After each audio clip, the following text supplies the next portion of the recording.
during COVID and all this turmoil about, that was worldwide, we've been able to retain a way of living that promotes inner peace. You probably know the Amish for their commitment to a simple and devout lifestyle. Beyond these surface-level details, though, there's a lot of fascinating and lesser-known customs that govern even their most routine activities. Among those activities is one that affects even personal hygiene and basic bodily functions. Yes, even something as routine as using the restroom comes with rules and surprising detail. So, do you think you've heard it all when it comes to Amish customs? Join us as we explore the surprising details of how Amish men pee. How Amish men pee. For the Amish, bathroom practices are way more than simply private matters. They can practically be said to be reflections that are shaped by the community's broader belief system, with particular focus on the value they place on modesty and practicality. Because of the nature of Amish practices, in many Amish homes, indoor plumbing may be limited, with outhouses still commonly in use. This holds true more than ever in older or more conservative settlements. Since indoor restrooms are mostly unavailable, though, in the Amish community, barns have become not just central to their agricultural lifestyle, but also a key cornerstone to serve practical purposes, including being a place for relieving oneself. Amish men, especially those engaged in farm work, may sometimes use a discrete area near or behind the barn to urinate, especially when working outdoors for long periods. This is usually done out of necessity and convenience. This doesn't mean the men simply pee all over the place. Instead, most of their barns feature a small pile of sawdust meant to soak up the pee and keep the place neat. Where indoor restrooms are available, they tend to be simple, functional spaces, lacking the modernity found in non-Amish homes. This simplicity is by design, and it stems from their general avoidance of luxury and excessive comfort as a people. The use of shared or gender-segregated restrooms can also depend on the type of gathering or event. For instance, during large communal events, temporary or portable facilities may be set up outside to accommodate everyone.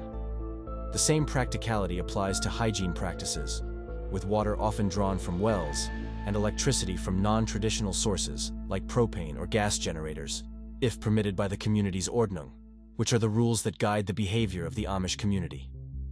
Modesty is critical to the Amish way of life, so even something as ordinary as using the restroom is approached with care to avoid unnecessary exposure or discomfort. Because of this, the practice of peeing in barns that Amish men make use of is informal and is generally handled with modesty, in keeping with Amish values of simplicity and humility. Because they emphasize such privacy, their lifestyle often leads to practical, direct solutions in their daily routines. With an emphasis on discretion, there are few, if any, discussions about these matters in public or even within the household. Practices such as this are thus simply accepted as is. As much as restroom practices reflect Amish modesty, most Amish traditions are really just as modest and unique. Starting with one called bundling. Check out these Amish traditions that might leave you surprised. Bundling courtship tradition. Bundling is a centuries-old Amish courtship tradition that reflects the community's deep commitment to maintaining purity and modesty. When a young Amish couple begins courting, they are often expected to spend time together in a way that allows them to know each other intimately, but without compromising their expected chastity. Bundling involves the couple lying side by side, fully clothed, on a bed, separated by blankets or a wooden board. The practice provides a chance for them to converse and bond in a controlled, supervised environment, ensuring that physical intimacy is avoided before marriage. This form of courtship dates back to European peasant traditions and serves as a way to foster emotional closeness without breaking the community's strict codes of conduct.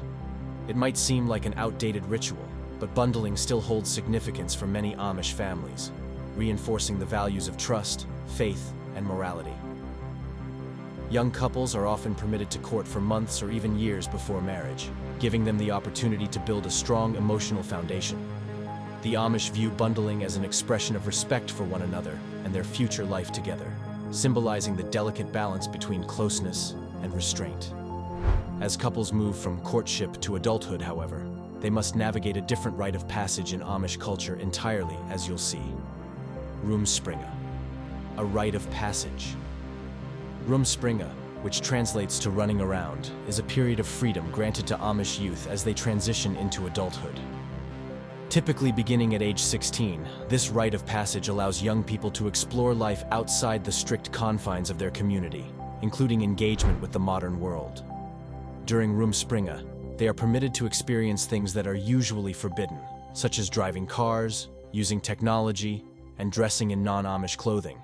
The idea is to give them a taste of life outside the Amish way, allowing them to make an informed decision about whether or not they want to commit to the Amish church through baptism.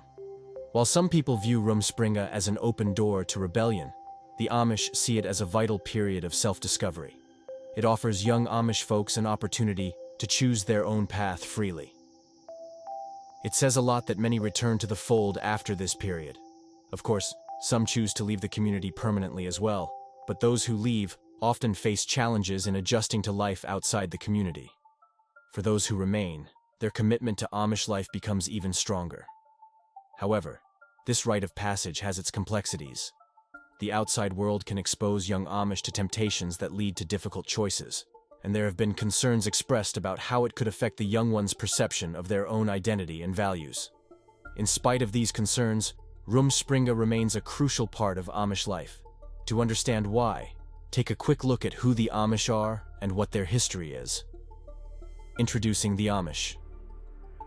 The Amish are a traditionalist Christian group that traces its roots back to the Anabaptist movement in 16th century Europe. Originally founded by a man called Jacob Ammon, the Amish split from other Anabaptist sects due to differences in religious practices. Central to Amish life is the Ordnung, a set of unwritten rules that govern daily life, emphasizing humility, simplicity, and community over individuality. These rules form the foundation for their particular traditions, some of which include shunning modern conveniences, wearing plain clothing, and avoiding military service. One of the most notable aspects of Amish life is their emphasis on community and mutual aid. In their tightly knit groups, which are usually limited to around 30 families per settlement, collective work is central.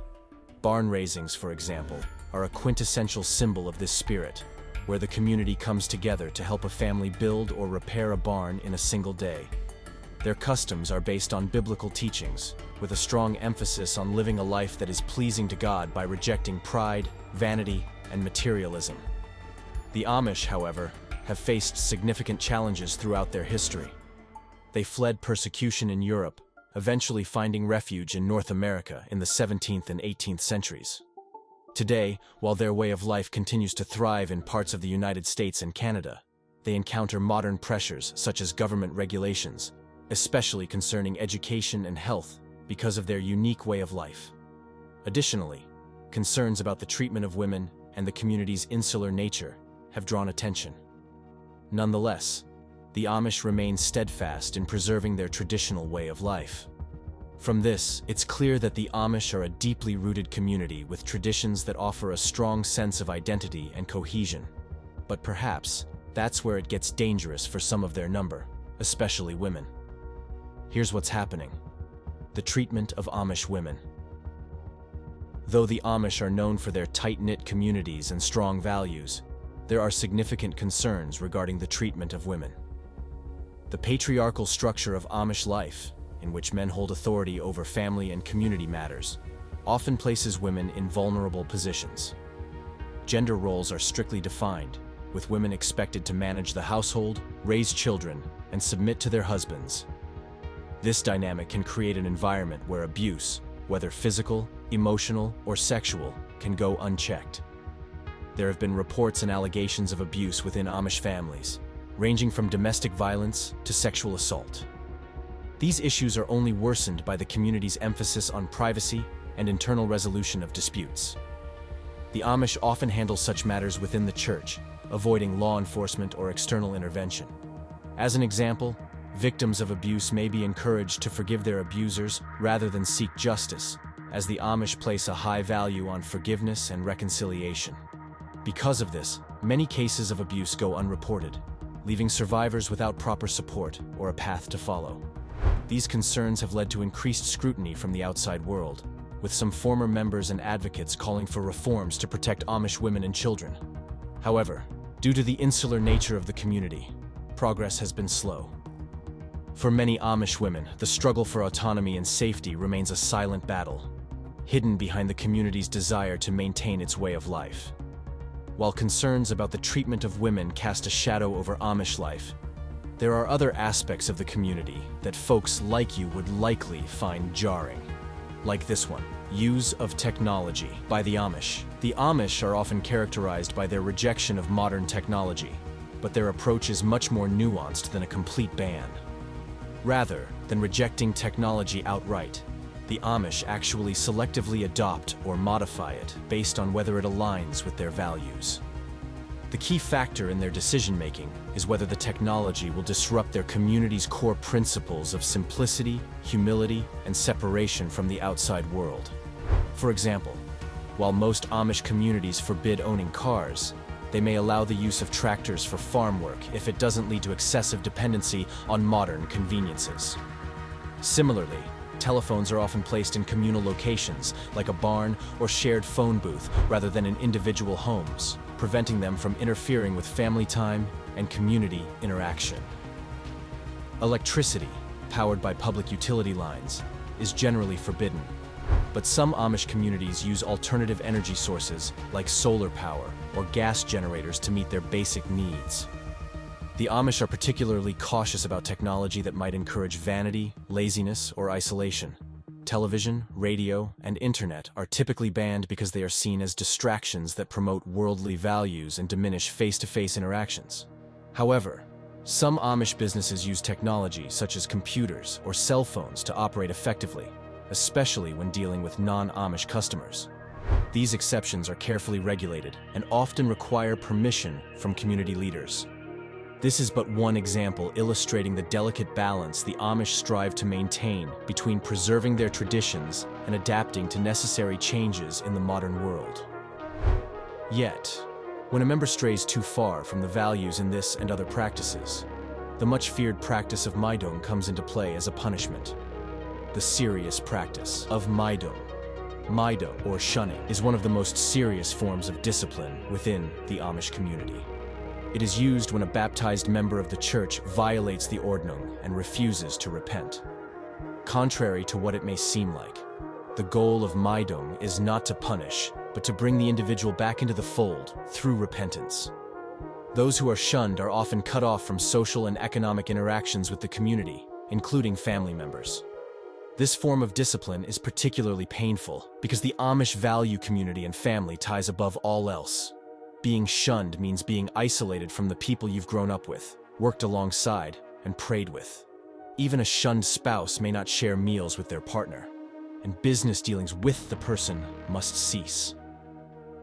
Despite its harshness, the Amish see Maidong as an act of tough love in an effort to encourage spiritual growth and reintegration into the community. Maidong is rarely permanent. Those who seek forgiveness and make amends with the church are welcomed back with open arms.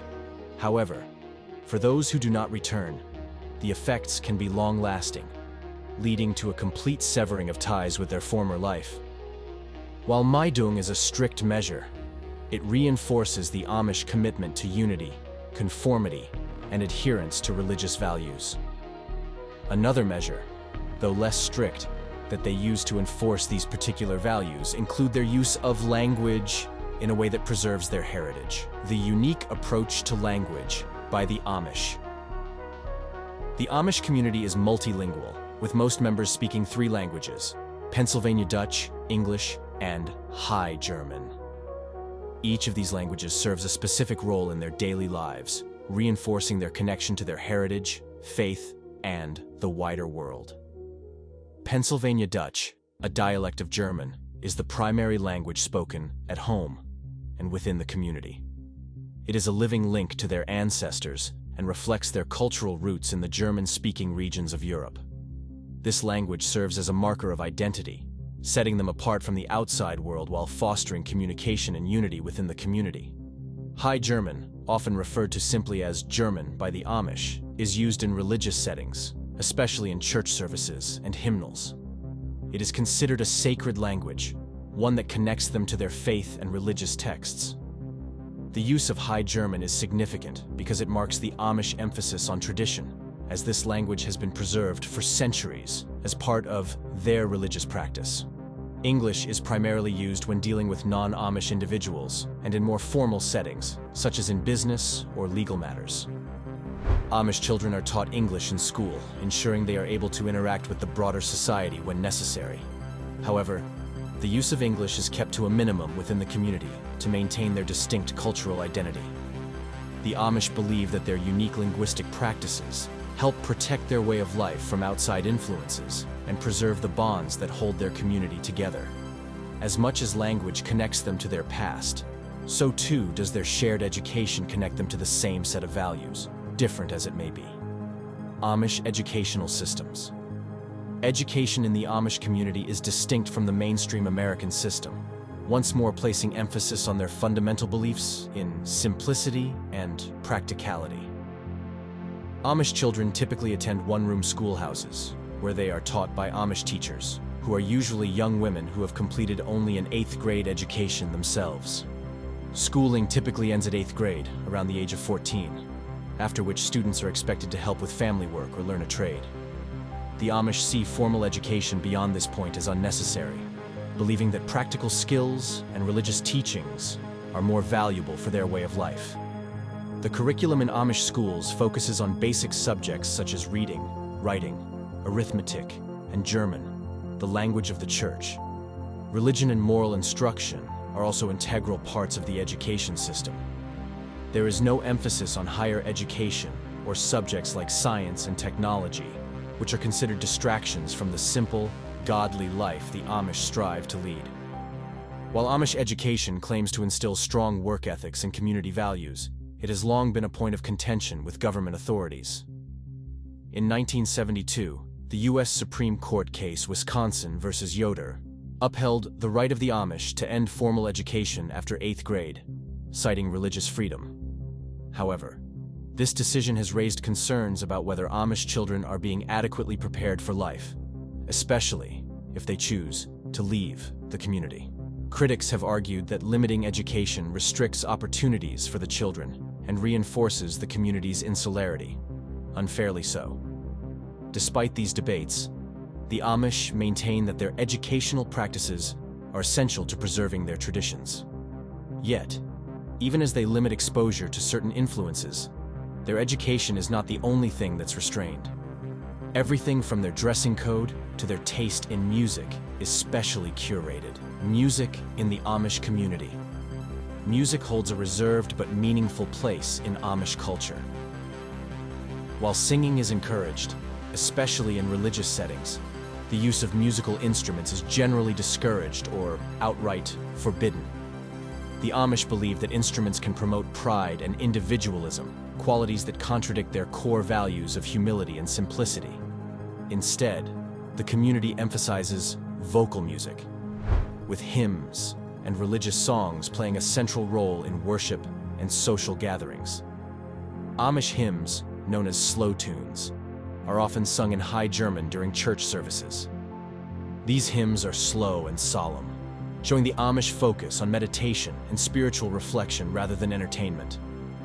Outside of church, singing is a common family activity, especially in the evenings after the day's work is done. The simplicity of unaccompanied singing aligns with the broader Amish lifestyle, avoiding the complexity and self-expression associated with instrumental music. Though the Amish refrain from using instruments, some more progressive Amish communities may allow limited use of simple instruments like the harmonica.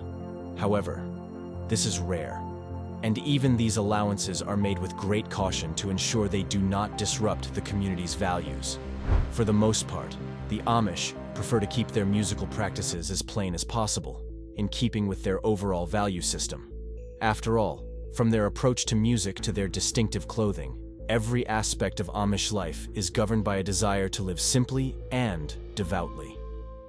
And if you don't believe that, check out their special dress code just for them, the Amish dress code. The Amish dress code is one of the most visible markers of their identity. Plain, modest, and functional clothing is worn as a way of rejecting vanity and conforming to the values of humility and simplicity. Men and women alike wear garments made from plain fabrics in muted colors like black, navy, and gray, often with no patterns or adornments. The designs are straightforward, with no frills, zippers, or buttons, as these are seen as signs of pride. For Amish men, standard attire includes dark trousers, plain shirts, and broad-brimmed hats, which are worn to church and on special occasions. Married men often grow beards, while unmarried men remain clean-shaven, a tradition rooted in biblical teachings. Amish women wear long dresses with capes and aprons, covering themselves from neck to ankle. Their hair is always worn up and covered with a bonnet, a symbol of modesty and submission. Women are also forbidden from cutting their hair or wearing makeup and jewelry. The Amish dress code is more than just a reflection of their religious beliefs. It serves as a constant reminder of their separation from the world. The simplicity of their clothing signifies their rejection of fashion trends and modern values. Amish people believe that by dressing plainly, they can avoid feelings of superiority, competition, or envy, fostering a spirit of equality and community. What do you think of the way Amish men pee? Are there any of their traditions that stood out to you? We would love to know in the comments. Remember to like, share, and subscribe for more. Also, click the following video shown on your screen. You will enjoy it.